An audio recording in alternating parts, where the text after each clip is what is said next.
Hey guys, go ahead and get out your note sheet for 4.1 Understanding Graphs. All right, the first thing we're going to talk about when thinking about graphs is the independent versus dependent variable.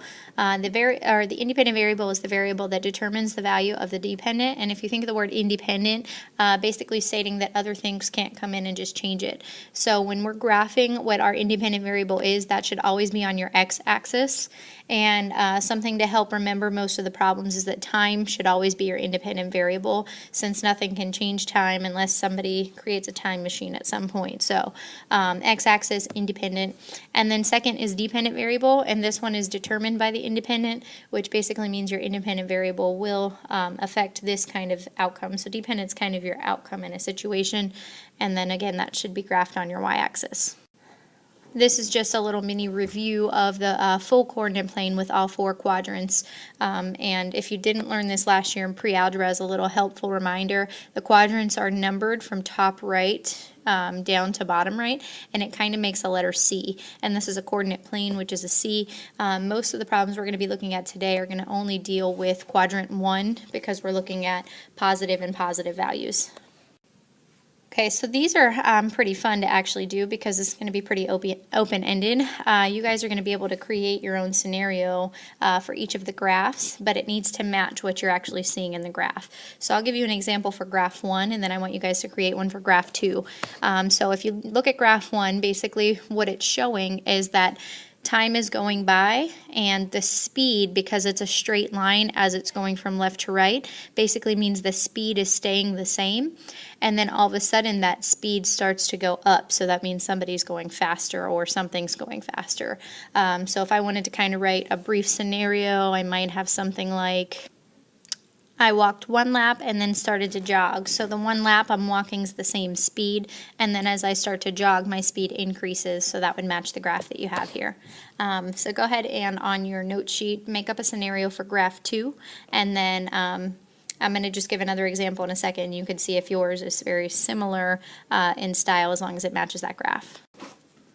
So I said a car was driving and then started to stop at the red light, and the key for this one is it's going a constant speed again with that straight line, and then because the line goes down and then it actually the line comes all the way down to the x-axis, that means it's actually a complete stop. So make sure your scenario is something about a constant speed and then coming to a stop.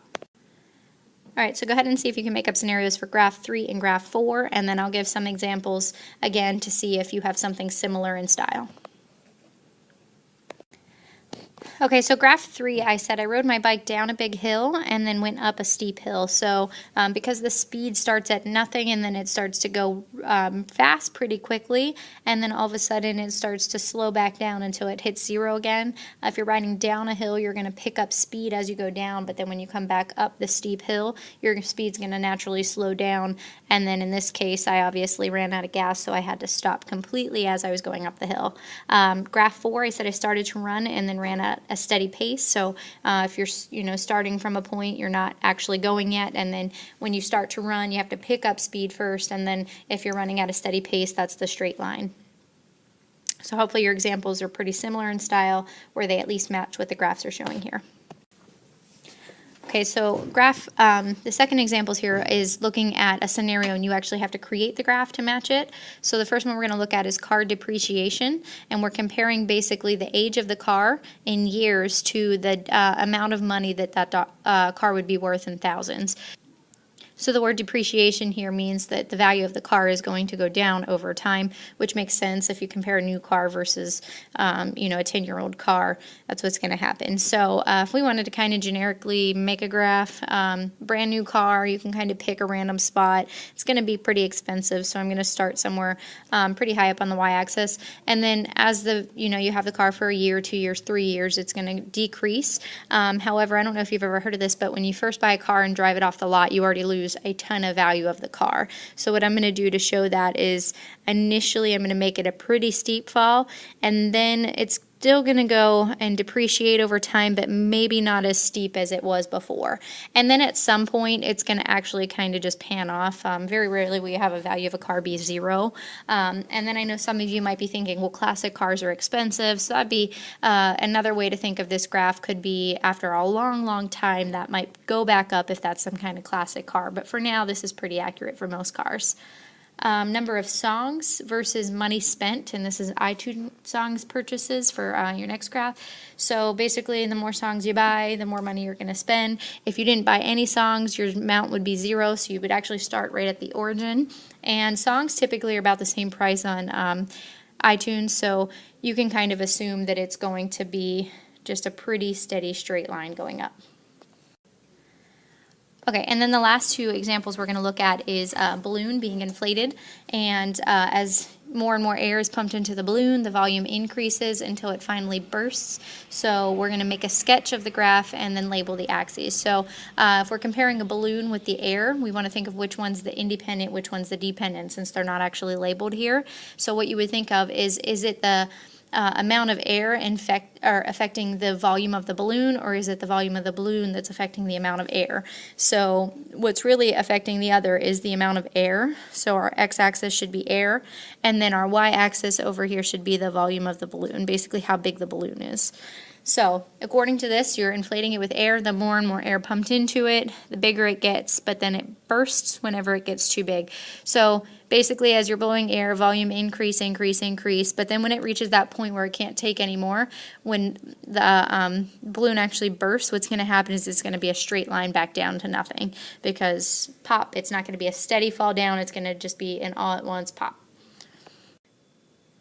And then our last graph says the price of gasoline at the pump is dependent on the availability of fuel. Make a sketch and label. So they're telling you already what's the independent and dependent. It's the price of gas that depends on the availability. So that price would be your dependent and your Y. And then your X is going to be the amount of fuel. So I'm just going to call it fuel. And basically what that means is that when they have less fuel, it's going to be more expensive for people to buy it because of supply and demand. But if they have a surplus of fuel, then the price of gas would end up being cheaper. So if we put that to perspective, the less fuel they have, which is closer to the origin, the more money it's going to cost. So I'm just going to kind of assume if there's no fuel, that price would be really, really expensive. But then as you get more and more fuel and move to the right of your graph, the price of it's going to start to decrease. So probably something around this. Now, it should never really go to 0 because I've never seen gas prices free, but you'll get to a certain point and it might end up look a little different than this, but decreasing, never hitting 0 is the main idea for this. So on the back of your note sheet, there is some practice problems. It is a puzzle, and it's having you understand again how to read the graphs based off of the information and pick the correct kind of graph. So I do want you guys to complete that for homework as well, just so you get some extra practice with these. And then we'll go over the answers to that whenever I see you guys in class. So I will see you soon.